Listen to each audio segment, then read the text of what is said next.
नमस्कार दोस्तों, स्वागत है आप सभी का हमारी भक्ति कथा इस चैनल पे। आज हम देखने वाले हैं सोमवती अमावस्या के दिन क्या करें और क्या नहीं करना चाहिए। उसके साथ ही सोमवती अमावस्या की व्रत कथा भी देखेंगे। हिंदू धर्म में सोमवती अमावस्या का विशेष महत्व है। सोमवार के दिन पड़ने वाली अमावस्या को सोमवती अमावस्या कहा जाता है। दिसंबर में सोमवती अमावस्या 30 दिसंबर 2024 को है। सोमवती अमावस्या के दिन भगवान विष्णु और माता लक्ष्मी के साथ भगवान शिव की भी पूजा की जाती है। इस दिन पितरों का तर्पण व पिंडदान भी किया जाता है। मान्यता है कि ऐसा करने से मनवांछित फल की प्राप्ति होती है। जाने सोमवती अमावस्या के दिन क्या करें और क्या नहीं करना चाहिए। सोमवती अमावस्या पितरों की शांति के लिए शुभ मानी गई है। मान्यता है कि इस दिन पितरों का तर्पण, श्राद्ध व पिंडदान करने से पितृदोष से मुक्ति मिलती है और जीवन में सुख समृद्धि का आगमन होता है। सोमवती अमावस्या के दिन व्रत रखना अत्यंत लाभकारी माना गया है। मान्यता है कि इस दिन व्रत करने से वैवाहिक जीवन खुशहाल होता है। सोमवती अमावस्या के दिन भगवान शिव का पूजन व उनका जलाभिषेक करना अत्यंत शुभ माना गया है।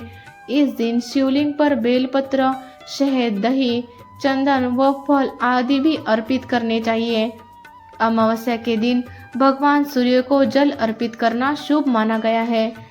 मान्यता है कि ऐसा करने से स्वस्थ सेहत व आर्थिक खुशहाली मिलती है। अमावस्या के दिन गरीब व जरूरतमंदों को दान पुण्य करना चाहिए।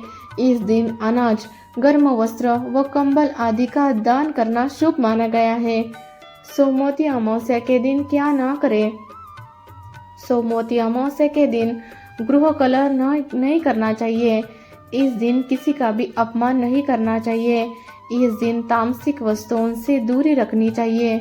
सोमवती अमावस्या के दिन काली वस्तुओं के दान से बचना चाहिए। तो आइए जानते हैं सोमवती अमावस्या की पौराणिक एवं प्रचलित कथा। एक गरीब ब्राह्मण परिवार था। उस परिवार में पति पत्नी के अलावा एक पुत्री भी थी। वह पुत्री धीरे धीरे बड़ी होने लगी। उस पुत्री में समय और बढ़ती उम्र के साथ सभी श्रेयोचित गुणों का विकास हो रहा था। वह लड़की सुंदर, संस्कारवान एवं गुणवान थी, किंतु गरीब होने के कारण उसका विवाह नहीं हो रहा था। एक दिन उस ब्राह्मण के घर एक साधु महाराज पधारे। वो उस कन्या के सेवा भाव से काफी प्रसन्न हुए। कन्या को लंबी आयु का आशीर्वाद देते हुए साधु ने कहा कि इस कन्या के हथेली में विवाह योग की रेखा नहीं है। तब ब्राह्मण दंपति ने साधु से उपाय पूछा कि कन्या ऐसा क्या करे कि उसके हाथ में विवाह योग बन जाए। साधु ने कुछ देर विचार करने के बाद अपनी अंतर्दृष्टि से ध्यान करके बताया कि कुछ दूरी पर एक गांव में सोना नाम की धोबिन जाति की एक महिला अपने बेटे और बहू के साथ रहती है, जो बहुत ही आचार विचार और संस्कार संपन्न तथा पतिपरायण है। यदि यह कन्या उसकी सेवा करे और वह महिला इसकी शादी में अपने मांग का सिंदूर लगा दे, उसके बाद इस कन्या का विवाह हो तो इस कन्या का वैधव्य योग मिट सकता है। साधु ने यह भी बताया कि वह महिला कहीं आती जाती नहीं है। यह बात सुनकर ब्राह्मणी ने अपनी बेटी से धोबिन की सेवा करने की बात कही। अगले दिन कन्या प्रातःकाल उठकर सोना धोबिन के घर जाकर साफ सफाई और अन्य सारे काम करके वापस घर आई। एक दिन सोना धोबिन अपनी बहू से पूछती है कि तुम तो सुबह उठकर ही सारे काम कर लेती हो और पता भी नहीं चलता। बहू ने कहा, माँ जी, मैंने तो सोचा कि आप ही सुबह उठकर सारे काम खुद ही खत्म कर लेती हो। मैं तो देर से उठती हूँ। इस पर दोनों सास बहू निगरानी करने लगी कि कौन है जो सुबह ही घर का सारा काम करके चला जाता है। कई दिनों के बाद धोबी ने देखा कि एक कन्या मुंह अंधेरे घर में आती है और सारे काम करके बाद चली जाती है।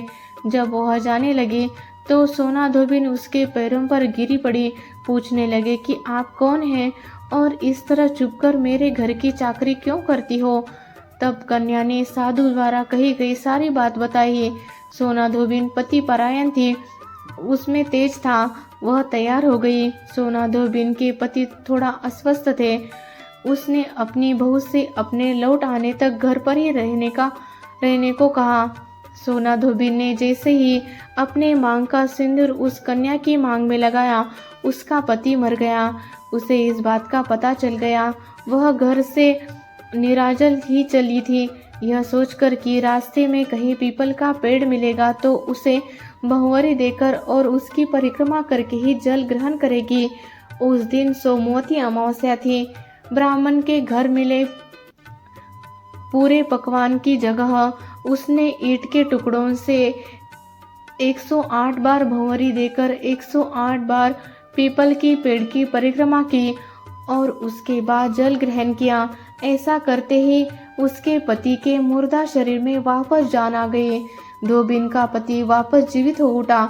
इसलिए सोमवती अमावस्या के दिन से शुरू करके जो व्यक्ति हर अमावस्या के दिन भंवरी देता है, उसके सुख और सौभाग्य में वृद्धि होती है। पीपल के पेड़ में सभी देवताओं का वास होता है, अतः जो व्यक्ति हर अमावस्या को न कर सके, वह सोमवार को पड़ने वाली अमावस्या के दिन 108 वस्तुओं की भंवरी देकर सोना धोबिन और गौरी गणेश का पूजन करता है, उसे अखंड सौभाग्य की प्राप्ति होती है।